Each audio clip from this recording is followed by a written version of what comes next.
is today sitting in this forum, we would like to say that we are open for business and we're really committed to win business from all of you. And to do that, we have already thrown Dr. Siddiqui at you, not literally but verbally.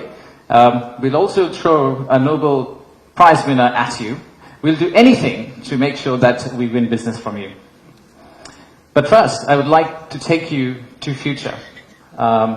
Let's think about a movie, Back to the Future. Let's go into that set and imagine that we are in 2035. In 2035, how would Bangladesh look like? You'll all be here again. My successor is going to be here presenting. That will be the 10th investment conference for us. And in that conference, we will not be talking about a rising economy, but we'll be talking about a regional manufacturing powerhouse. A country that's connecting east to the west, a bridge that connects Himalayas to Bay of Bengal, a manufacturing hub that is infested by global investors and local investors who are now exporting to the rest of the world. That vision, that imagination is what's driving us today. But it all started actually about 8 months ago. So from the future, let's go back in time to August 5th, 2024. It's a personal story for almost all of us. Unfortunately, I was in Singapore in an investment banking trading room, but my family was here. My wife was on summer holidays. My brother, who came from Cambridge for summer holidays as well, they were all out on the street, part of the protest. So at around noon, Singapore time, I asked them, what's going on? What's happening in Dhaka? So what they did was they were part of a crowd. They looked forward, they took a selfie, a photo what's ahead of them, and they turned back and took another photo of what's behind them. So this first photo was what was ahead of them, and this one was what was behind them. So we need to digest exactly what happened at that time. The young population, the entire youth, was out on the street, demanding transparency, demanding opportunity, demanding democracy, demanding freedom of speech. And that's what has brought us here today.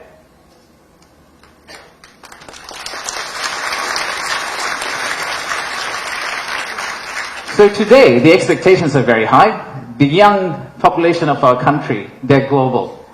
Unlike us, they're used to tweeting, they're used to looking at TikTok and looking at Singapore and Bangkok. So they don't want Dhaka to be Dhaka 2.0. They actually want Dhaka to become Singapore and Bangkok in 5-10 years' time. So how do we get there? That's the expectation we have. How do we get to Singapore and Bangkok within 5-10 years? How do we unlock the energy that we got during the August Revolution? How do we harness that energy and convert it into employment generation and industrialization? The story for Bangladesh was always there. A lot of you already know about it. We have 180 million domestic market. We have a young population. Almost half of it is less than 25 years old. The middle and affluent class is about 35 million people, which is as big as the Malaysian total population. We have many, many other factors that has led to where we are today. And actually, I must say that there are companies who have been here for more than 100 years and have made exceptional returns compared to the global markets. So if you look at some of these companies who have actually operated in Bangladesh for a long, long time, the returns they have got in Bangladesh is actually significantly higher than the global average. And today, we also have a fantastic news that one of our own startups called ShopUp, the news came out about an hour ago in Bloomberg that the Saudi sovereign PIF, their investment arm called Sanabil Investments, they have actually co-led a round of $110 million along with Peter Thiel's Valor Ventures to invest in one of our own startup to go global. So let's give a big round of applause to ShopUp.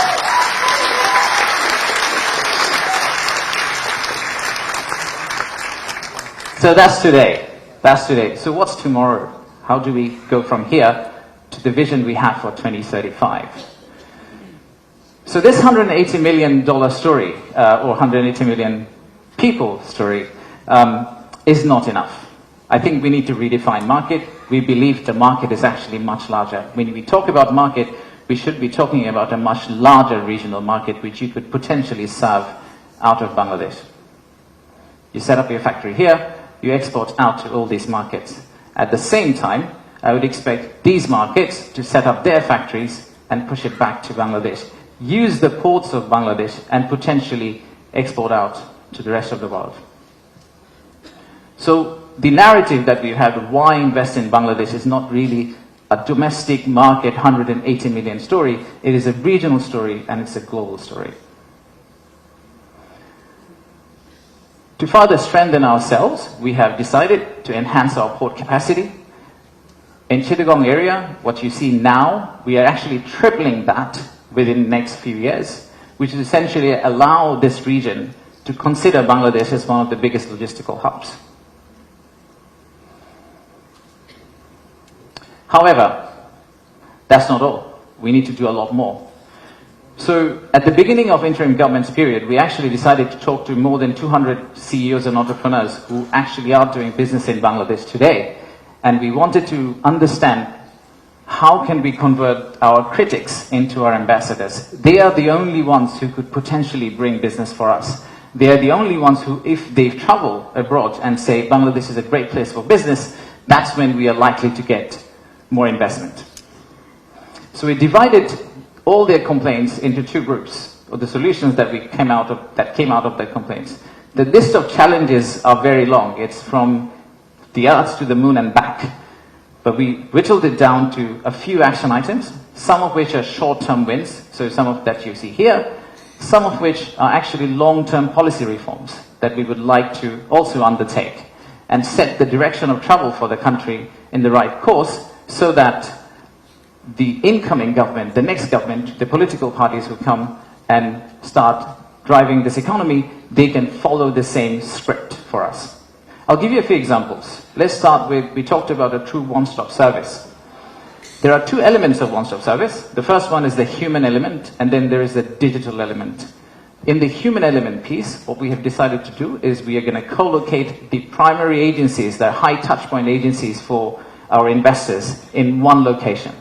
So that instead of the investors walking around different ministries, and we have a lot of them in Bangladesh, they all come to one office and they end up meeting everyone. We've also decided, like banks, and I am from banking, I guess that helped, that we are going to set up a relationship management team under BIDA. What it would essentially do is, just like a corporate banking, relationship banking manager, he would hold hand of the investor and walk them around the landing process.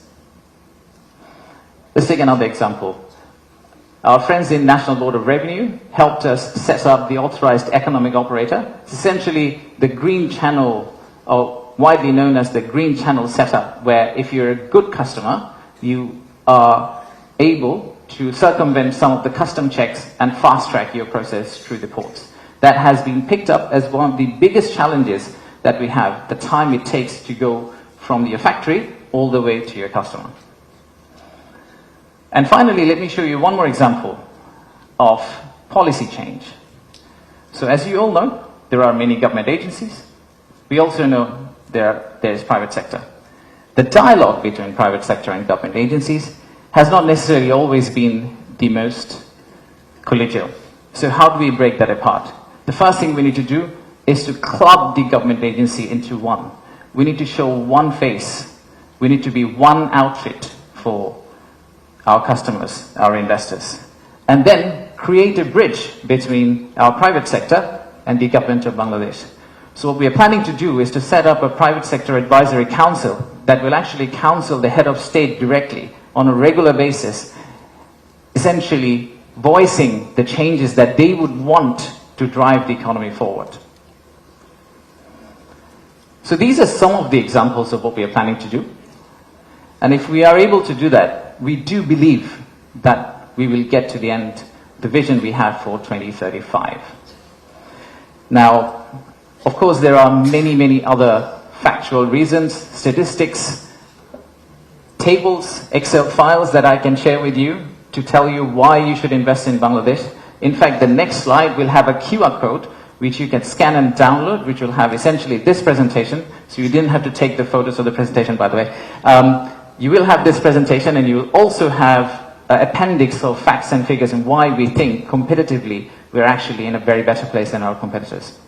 So please watch out for the QR code. But before I go there, I would really like to finish off with this.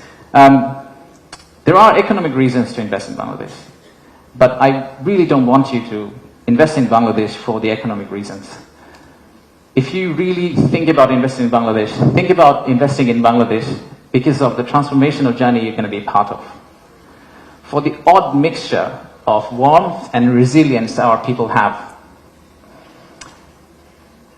and our century-old culture paired with the shared values that we have with you. So I rest my case here. Thank you very much for coming, and enjoy the rest of the day. Thank you all.